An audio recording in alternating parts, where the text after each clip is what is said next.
Hai semuanya, jumpa lagi dengan aku Sisi Yoslutia. Kali ini kita berada di segmen belajar tutorial kisi-kisi materi dan penjelasan terkait dengan epidemiologi penyakit menular. Ini tuh untuk formasi epidemiologi bagi teman-teman yang mau tes CPNS dan P3K kesehatan.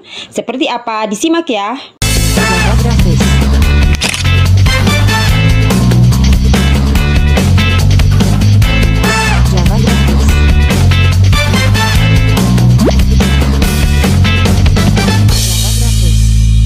Selanjutnya kita akan membahas dulu epidemiologi penyakit menular. Ini tuh materi yang pertama. Epidemiologi penyakit menular dapat disebabkan oleh dua hal, yaitu interaksi antara penyebab penyakit, pejamu ya, dan lingkungan baik secara langsung maupun secara tidak langsung yang dapat mengakibatkan kesakitan atau kematian pada kelompok masyarakat atau populasi. Selanjutnya, saat menilai kemungkinan dampak dari penyakit menular itu ada dua parameter yang harus diperhatikan. Apa aja? Ini dia. Yang pertama, kemungkinan penularan penyakit atau kapasitasnya untuk menyebar, dan tingkat keparahan penyakit dan kemampuannya untuk membunuh atau melumpuhkan mereka yang terinfeksi. Mereka ini apa? Mereka itu adalah populasi atau kelompok masyarakat yang terpapar penyakit menular. Ya, ingat itu. Jadi ada dua parameter. Selanjutnya, triad dalam epidemiologi. Triad epidemiologi sering disebut sebagai segitiga epidemiologi. Nah, triad epidemiologi ini tuh menjadi konsep dasar epidemiologi yang dapat mendeskripsikan proses timbulnya terjadinya penyakit dan masalah kesehatan lainnya pada kelompok masyarakat atau populasi.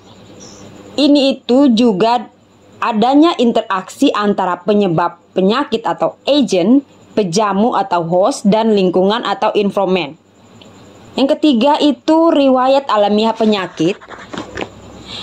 Dengan mengetahui riwayat alamiah penyakit, maka kita dapat memperoleh informasi penting yang meliputi sifat biologis kuman atau patogen. Terus kemudian dapat menjadi bahan informasi untuk melakukan upaya pencegahan penyakit secara dalam ya, untuk memberantas kuman penyakit tersebut. Lamanya dan beratnya keluhan yang dialami oleh penderita. Jadi itu adalah salah satu dari riwayat alamiah penyakit.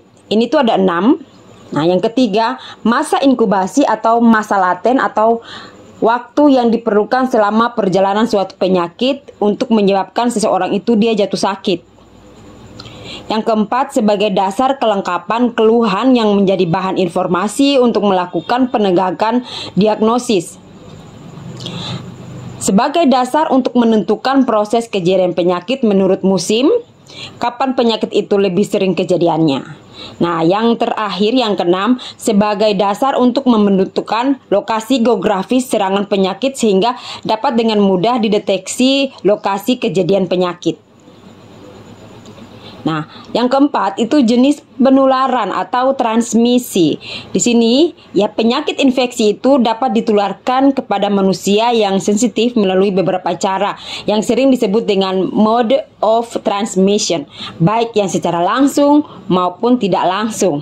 Jadi ada dua. Nah, itu dari orang ke orang atau penyebarannya dari satu kelompok populasi, atau juga bisa termasuk dari penyebaran dari hewan ya, tertular dari hewan ataupun mikroorganisme atau bisa bakteri juga. Nah, penularan secara langsung, ini dia penjelasannya, di mana penularan secara langsung itu disebut sebagai proses penularan dari orang ke orang, yaitu perpindahan agen secara langsung dari pejamu atau reservoir ke pejamu yang rentan. Terus kemudian yang tidak langsung ya, penularan secara tidak langsung itu penularan secara tidak langsung atau transmisi tidak langsung merupakan penularan agent infeksius ya, dari reservoir ke host oleh partikel yang telah tersuspensi udara atau benda mati dan juga vektor. Kemudian yang kelima, komponen proses terjadinya penyakit menular. Nah, di sini kita lihat, nah, terjadi penyakit menular itu dapat disebabkan oleh adanya interaksi antara pejamu, penyebab penyakit, dan lingkungan. Ini tuh ada 6 komponen, meliputi adanya penyebab atau agent. Di sini teman-teman bisa baca. Namun aku mau ngasih tunjuk ke teman-teman penyebab agent yang dapat diklasifikasikan menjadi 6 golongan ya, seperti protozoa, metazoa, ascaris, terus kemudian ada fungi atau jamur ya, terus kemudian juga ada ini penyebab yang lain, yaitu penyebab penyakit dapat berupa benda hidup atau mati dan faktor lain seperti mekanis, nutrisi, dan radiasi. Nah, itu yang pertama. Yang kedua, kita masih membahas tentang komponen proses terjadinya penyakit menular ya. Yang kedua itu adalah reservoir penyebab penyakit. Nah, ini tuh merupakan habitat normal bagi agen penyebab penyakit untuk hidup berkembang biak dengan pada tubuh dengan baik. Nah, ini tuh dia ini bisa reservoirnya itu bisa bisa manusia, hewan, dan lingkungan. Oke, terus kemudian reservoir agen menular itu adalah tempat atau habitat di mana agen biasanya hidup, tumbuh, dan berkembang biak seperti manusia, hewan, dan lingkungan. Itu maksudnya ya. Nah, ini tuh contohnya ya, kalian bisa lihat misalnya reservoir Clostridium botulinum atau tanah, tetapi sumber dari kebanyakan infeksi dari penyakit ini itu biasanya itu dari makanan kaleng yang mengandung spora. Nah, itu adalah salah satu contoh dari reservoir penyebab penyakit. Berikutnya yang ketiga, tempat keluarnya bibit penyakit. Nah, ini tempat keluarnya bibit penyakit ini kayak mana itu? Nah, yang kayak gini. Nah, jadi di sini kan ada ditunjukkan di slide ini, kalian bisa lihat di mana dia bibit penyakit itu dia bisa melalui saluran nafas, saluran cerna, saluran kemih, kulit, konjungtiva, dan plasenta. Oke, nah untuk dapat berkembang biak dan mempertahankan keberadaannya di alam, bibit penyakit itu harus dapat keluar dari pejamu yang satu dan masuk ke pejamu yang baru yang sehat. Nah, ini tuh dia yang awal mula adanya tempat untuk keluarnya bibit penyakit dari reservoir manusia dan hewan. Nah, kayak gitu. Selanjutnya yang keempat, transmisi. Transmisi itu atau penularan, proses penularan itu cara penularan penyakit itu telah diidentifikasi. Berbagai macam metode dapat digunakan agen untuk berpindah dari pejamu yang satu ke pejamu lainnya yang rentan baik pada manusia maupun juga hewan. Nah, cara penularan penyakit itu dia ada dua, ya secara langsung yang tidak langsung. Nah, yang tidak langsung yang tadi di depan sudah kita bahas, dan yang langsung yang tadi di depan juga sudah kita bahas. Nah, yang kita bahas sekarang ini itu adalah penyebab penyakit dan lingkungan serta interaksi ya. Itu ada 6 komponen sampai bisa terjadinya penyakit menular. Nah, yang kelima, tempat masuknya bibit penyakit. Nah, kalau tadi tempat keluar ya, sekarang ini yang masuk. Nah, itu adalah merupakan tempat masuknya bibit penyakit ke pejamu yang baru. Nah, kalau pintu masuknya itu ya, dia dapat melalui saluran nafas, saluran cerna, perkemihan, dan konjungtiva. Dia sama dengan tadi ya, teman-teman. Jadi itu kalau ada yang rentan sakit, nah kalau ketemu nanti dia akan langsung dapat lagi, dia langsung kayak sakit lagi, dia langsung tertular. Terus yang keenam, dipengaruhi adanya kerentanan pejamu. Ya, biasanya yang ini bisa terjadi penyakit pada pejamu dipengaruhi oleh kerentanan pejamu, yaitu kerentanan atau kepekaan pejamu terhadap penyakit. Nah, kepekaan pejamu yang bergantung pada faktor genetik, daya tahan tubuh pejamu terhadap penyakit, status gizi pejamu, dan gaya hidup. Nah, seperti itu ya. Nah, itu yang 6 komponen proses terjadinya penyakit menular.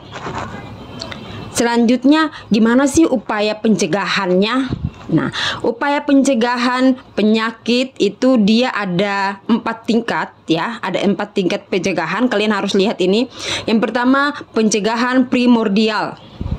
Nah, ini itu bertujuan dari tujuannya itu adalah untuk menghindari munculnya pembentukan pola kehidupan sosial, ekonomi, dan budaya yang diketahui berkontribusi pada peningkatan risiko penyakit. Terus yang kedua, pencegahan primer. Nah, pencegahan primer ini itu dia punya spesifikasi lagi ada dua, yaitu seluruh populasi dengan tujuan mengurangi risiko rata-rata dan orang berisiko tinggi sebagai akibat dari exposure tertentu. Kemudian untuk pencegahan primer itu dapat dilakukan dengan dua cara lagi, yaitu menjauhkan penyebab penyakit atau sering disebut agent untuk dapat kontak atau memapar host ya. Jadi dia harus dibatasi, terus kemudian menurunkan kepekaan host ya, dilakukan intervensi sebelum terjadi perubahan patologis atau sering disebut sebagai fase prepatogenesis. Jadi yang kedua ini pencegahan primer, dia itu punya spesifikasi ada dua. Nah, terus kemudian pencegahan primer itu juga dia memiliki dua cara lagi, yaitu ada di ini ya, yang hijau tua dengan hijau muda ya teman-teman. Selanjutnya yang ketiga, pencegahan sekunder. Ya, ini bertujuan untuk mengurangi konsekuensi penyakit yang lebih serius melalui diagnosa dan pengobatan dini. Jadi itu yang namanya biasa kita lakukan deteksi dini, ya itu di pencegahan sekunder tuh. Nah, salah satu contoh dilakukan kegiatan pencegahan sekunder adalah dengan menemukan penderita secara aktif pada tahap dini. Nah, contohnya dengan dilakukan kegiatan seperti pemeriksaan berkala pada kelompok populasi tertentu. Nah, ini contohnya kayak pemeriksaan kesehatan calon TNI Polri, terus kemudian calon pekerja perusahaan dan ASN biasanya sering ada surat keterangan dokter. Nah, itu tuh salah satu yang termasuk dalam pencegahan sekunder. Nah, terus yang kedua, penyaringan, yakni pencarian penderita secara dini untuk penyakit yang secara klinis belum tampak pada kelompok secara umum atau pada kelompok berisiko tinggi. Ya, yang ketiga adalah dilakukan surveillance epidemiologi ya, yang pencatatan, pelaporan kayak gitu. Nah, terkait dengan surveillance epidemiologi, teman-teman bisa nonton di video aku yang sebelum-sebelumnya, itu sudah aku ngebahas tentang surveillance epidemiologi. Selanjutnya, yang keempat, pencegahan tersier. Nah, pencegahan tersier ini ditujukan untuk mengurangi kemajuan atau komplikasi penyakit yang sudah ada dan merupakan aspek penting dari pengobatan terapeutik dan rehabilitasi. Nah, ini itu dilakukan untuk mengurangi gangguan dan kecacatan ya teman-teman. Nah, salah satu kegiatannya adalah ini, teknik kebersihan tangan dengan formulasi berbasis alkohol. Nah, itu salah satu contoh dilakukannya pencegahan tersier, itu yang kita harus sering cuci tangan yang menggunakan alkohol, terus kemudian teknik kebersihan tangan dengan melakukan sabun dan air minimal 40-60 detik. Nah, itu adalah salah satu contoh pencegahan tersier teman-teman. Nah, itu dia yang bisa aku share ke teman-teman. Semoga bermanfaat. Sampai jumpa, dadah.